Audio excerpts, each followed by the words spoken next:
ta mata ta kamu je amarya, kamar sana sani yau hidima ake ta girma.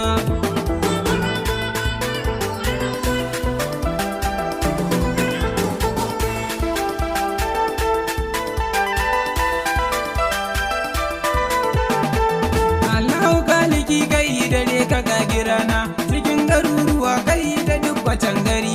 na shirya baitukan aure za na zo magana, maimako dan kiɗi na amare na gane na zo, suman nake amanar gwanja kira na gwarzo, idan ana biki zan yi kiɗa kira ni zan zo, akan batun amarya zan wake duka mata.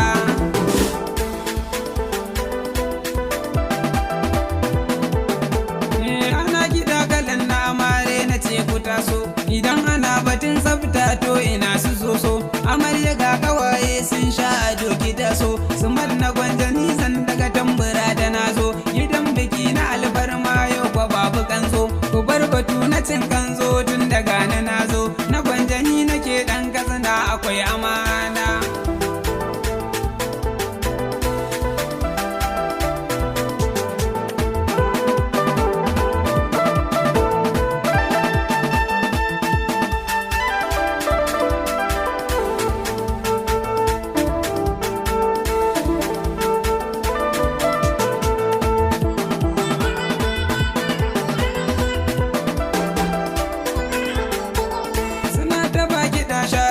Ka bani sauki ki zan gaban kiɗa ni kwai na ta ba su baiti, amara yau salon na kuma ke kude na santi, na kwanjani nake babu batun na koye suna,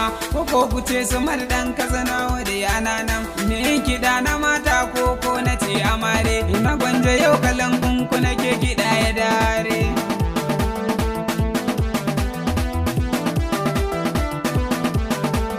Wannan kiɗa na doka domin na ba amare, mata ku daura kai mun aure duk ku jure, mata sako sai mun kauce zama a zaure, gurin ma'aikayo hidima dukka kar musare, kankar sanawa mai buga ganga gidan amare, sai mun yi juriya sai shaidan mu kun ya tashi, mu dinga addu'a ya Allah ya kara kowa.